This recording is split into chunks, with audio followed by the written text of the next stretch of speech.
Hey everybody, Ryan Grant here and welcome back to the YouTube channel. In today's video, I'm going to be presenting to you guys 5 habits that you can be getting into day to day and getting in a consistent routine with in order to make weight gain easy for yourself. I'm completely aware from first-hand experience and from going online and different forums and all that good stuff, how difficult gaining weight is for individuals for different reasons, right? Whether it's a fast metabolism or whether it's they really struggle to eat the amount of food that is required in order to bulk and gain muscle, right? So these 5 things will most certainly make things a whole lot easier, and it's going to speed up the process in a more effective and productive way. Okay, just before we get into this video, I just want to introduce myself and what I'm doing making these YouTube videos. So my name is Ryan, I'm 19 years old. In the last 4 years, I've transformed myself from this to this, and I'm on a mission helping as many skinny men as possible bulk and gain muscle efficiently.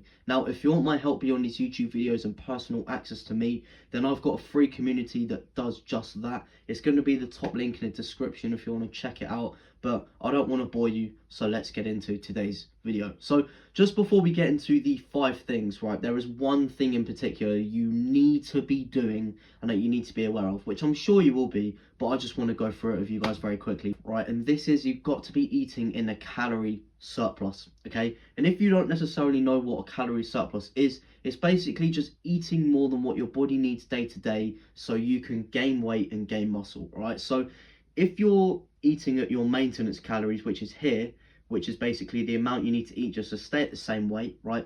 What you want to do in order to bulk and gain muscle is eat in a surplus. So you'd eat just above, and then as you keep gaining weight, you gradually keep increasing as the maintenance level will keep increasing with the weight, okay? So that is basically what a calorie surplus is, and it's absolutely crucial that you eat in one, because you scientifically cannot gain weight without eating in a surplus. It's physically impossible, okay? So just to get that out of the way, that is step 0.5. You must be eating in a calorie surplus. And if you're not too sure what your surplus is, there is loads and loads of different calorie calculators online. You just fill in your details and then it will give you a rough idea of what you need to be eating day to day. So if you don't know that, then get your surplus and then come back to this video. So now that's out of the way, now onto the actual 5 steps. So first of all, you want to make your meals as dense as physically possible. Now, if you're not too sure what a calorie dense meal is, it basically just refers to a meal that's not necessarily as big in volume, however it's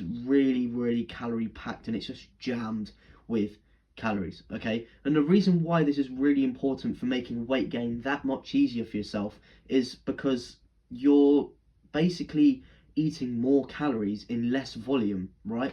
Therefore, after, you may not necessarily even be full. You're still going to have an appetite going forward for when you next need to eat. Therefore, it's just going to be a whole lot easier to consume more calories in less volume. So it's a win-win scenario. You're eating less volume of food, but you're consuming more calories, right? So instead of consuming things like low-calorie bread or egg whites, you want to be consuming things like whole eggs and bagels, which have a lot more calories in them. For example, I have a very calorie dense breakfast, which is 6 eggs and 2 bagels with a bit of salmon and a bit of cheese in and some orange juice. That adds up to around 1,000 calories, and that is just under a third of my daily intake in one meal, right? Or however, if I was eating like egg whites and low calorie bread, then it would be a lot harder for me to gain weight, right? So the first point I'm trying to make here is that you want to be smart about the food to eat. You don't want to eat hard, you want to eat smart. And I went on about this in another video, I'll link it in the cards somewhere, but you want to think about eating as little as you possibly can to still be in that surplus and to still get maximum output. People think they've got to eat big to get big, but that couldn't be further from the truth. Why would you want to eat as much food as you possibly can?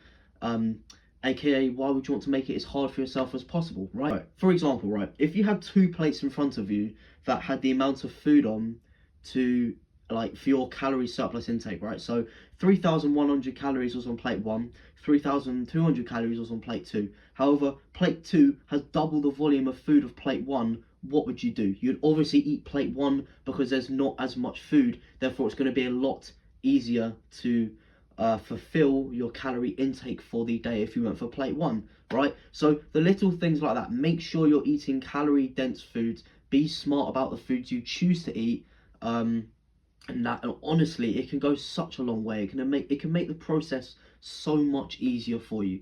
Okay, for example, if you're having a protein shake, instead of having something like a clear whey protein shake, which is basically you put protein powder in water and mix it up, which is pretty low calories, you want to be eating a mass gainer, which is like, I don't know, 4 or 5 times the calories sometimes, depending on what you put in your mass gainer.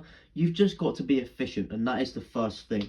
Make meals as dense as you possibly can, and make things as easy for yourself as possible by minimizing the amount of food you eat in order to maximize output. Okay, so that's the first one. Now moving on to the second good habit you can get into for easy weight gain, and that is basically just tracking your weight every single day. And what I mean by this is, the first thing you do when you wake up, go and stand on your scale and take a note of it, whether it's in a photo and you put it in a photo album on your phone, or you write it down on a bit in like a notebook, which I would highly suggest you do. That's probably the best way to do it. Making sure you're tracking your weight every single day as the very first thing you do, even before you eat, even before you drink, even before you go in the shower or brush your teeth. The only thing you should do before you track your weight in the morning is go to the toilet, whether you need number 1 or a number 2. They're the things you should be doing. And the reason why you want to be tracking your weight every day is because throughout the week, right, after you've done a full week of tracking your weight, we can gain the average. The reason why this is super important is because every single day our weight fluctuates, and that can depend on our calorie intake for the day, how soon, how near to bedtime you were consuming calories the night before, because your body may not have fully digested those calories, therefore you're going to be heavier in the morning. So in order to get around these fluctuations and get the most accurate results and data, you want to be weighing yourself every day as the first thing you do. Apart from if you need the toilet, then do that, obviously, then weigh yourself. And then at the end of the week, every week, you want to work out the average. The reason why this is so beneficial is because, right, if you'd never tracked your weight, right, and you assumed you were bulking and you were gaining weight because with the food you were eating, you felt full all the time. However, what if I told you that you may not necessarily eating in a surplus even though you felt full, therefore you were losing weight, but you didn't necessarily know it because you don't track your weight. However, if you track your weight and you can see you lost like 0.3 kilos compared to last week, then you can reevaluate your situation. Am I eating enough day to day?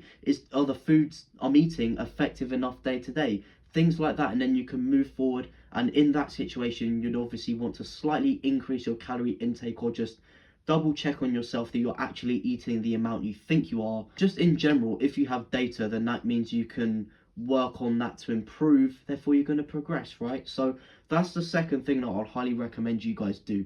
Track your weight every single day, every single morning as the first thing you do, to just make sure you're on the right track. Because if you're losing weight, then at least you can identify that and work on improving that. However, if you didn't have any weight metrics, then you wouldn't be able to do that because you wouldn't know, all right? So that's enough of the waffling about tracking weight every single day. Now moving on to number 3 out of 5 for the good habits you can be getting into. And that is not drinking liquids before you eat. This is a pretty simple one. It goes over a lot of people's heads, but it is super, super effective, I promise you. So when people drink liquids before they eat, whether it's, a water or a soda or a fizzy drink or alcohol or a protein shake, different people prefer to consume different things, right? Or alcohol, right? What this does is obviously it just makes you feel full. It bloats your stomach, therefore giving your body the illusion that you've consumed, well, not necessarily that you consume food, but it gives your body the illusion that you're full. Therefore, your appetite just plummets before your meals, right? So what I would highly suggest for you guys to do in this situation is do not drink liquids right before you eat. However, you can drink them during your meals or, obviously after, right? I'm not like holding you hostage and saying that you can't drink if you're like dying of thirst before you eat, right? You obviously can. But I'm just saying holding out on drinking liquids before you eat to the best you possibly can is the best thing to do, because your stomach's going to be flat, you're going to be very, very hungry, and then when you get your plate of food, if you're at a restaurant for example, then you're going to absolutely devour that. All right, so that is 3 out of 5, not drinking liquids before you eat, because you don't want to bloat yourself and create that illusion to your body that you're full. Your body's going to think you're full, and then you're not going to be hungry, and then you're not going to eat. It's as simple as that, right?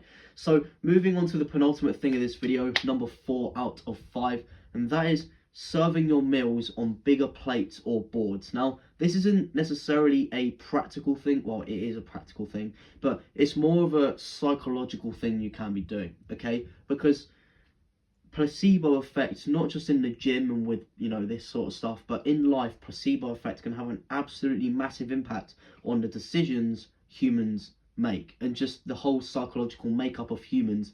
Placebo effect has a massive effect, right? And huge impact, right? So we may as well take advantage of this and use it to our advantage, right? So what we're doing here is we're going to be making our meals look smaller because they're on a bigger plate or they're on a bigger board. Therefore, it's going to look easier to eat. It's going to be less intimidating, and we're going to be more up for it. Our brain's going to be saying, oh yeah, I can't wait to get stuck into this, right? However, if you put like an extra large an American-sized extra large pizza on a small plate, then it's just going to look absolutely ginormous. You're going to be intimidated by it. You're going to start to think in your head, how the fuck am I going to get through this? And then once your mind and then once you have limiting beliefs about that in particular, then you are most definitely going to start to feel full, you know, just over halfway or towards the end, which is not going to sort of put you in a advantage, right? So this is something that you can be doing and that you can take huge advantage of, okay? Just serving your meals on bigger plates or boards, it can make a massive difference, all right? So that is the 4th thing. Now moving on to the final thing of the video, number 5 out of 5. And if you're a regular watcher of my channel, you're probably sick of me going on about this, but I've had a little bit of an influx of new people recently, so I just want to say thank you if you're new. But I just want to drill this point home, okay? So eating at the same time every day, I cannot express how important this is, especially if you have a fast metabolism, especially if you have a low appetite. This is the stuff. This number 5 is arguably the most important one throughout the whole entire video, okay? The reason why eating at the same time every day is important, not just because you're going to get into a consistent routine and it's going to feel like second nature to eat your food, but this actually helps your body regulate a hormone called ghrelin, right? And if you don't know what this hormone is, it's basically the hormone that tells our brain it's time to eat. Therefore, our appetite is stimulated and we get hungry and we want to eat food, and then we eat, all right? So if we regulate this hormone and our body starts to recognize our eating patterns of when we're eating at the same times every day, it's going to start to spike our appetites at the same time every day. Therefore, we're going to be hungry at the right times. So it's going to be a lot easier to eat the volume of food you need to eat in order to be, you know, in a surplus, right? And as I said at the beginning of this point, if you have a low appetite and if you really struggle to eat the volume of food that is necessary, then don't worry about that. However, I would highly suggest starting to eat at the same time every day, because it's going to help you regulate this this eating pattern, this hormone. Your appetite is going to start to spike more, therefore you're going to get hungrier. Therefore, eventually you're going to be able to eat mountains of food on a plate at the times in the day where you need to. Therefore, it's going to be a lot easier for you to eat in a surplus every day, stay consistent with that, gain weight, gain muscle, and get to where you want to be, which is, you know, getting bigger and stronger, right? So that is the end of this video. Thank you very much for watching, and I really appreciate your time. Just before you guys go, as I said at the beginning of the video, if you are still here, thank you very much, and because you're still here, I would love it if I could invite you to my very own free community. Now the video's done, I'll tell you more about it, right? So in there we've got over 200 people just like you, skinny men who are wanting to bulk and gain muscle. You can get personal access to me, ask me anything you want, and I will get back to you as quickly as I possibly can. We've got a free workout program in there. It's a fantastic environment to be in if you want to grow and get closer to your goal. So if that sounds like something interesting to you, then it's going to be the top link in the description. However, if you want to stay on a YouTube video, then you have absolutely no problem with me. If you did enjoy this video, I would love it if you could drop a like, maybe a cheeky comment, any positive feedback, any constructive criticism so I can make my videos better for you guys. Anything that stuck out in the video, I'll most certainly get back to you. And if you want to stay around, I upload every Tuesday, Thursday, Sunday, so it'll be a pleasure if I could be able to help you get closer to your goal. So if you want to stay around for the videos, then hit that red button down below. And I don't really have anything else to say, so without further ado, I'll see you guys next time.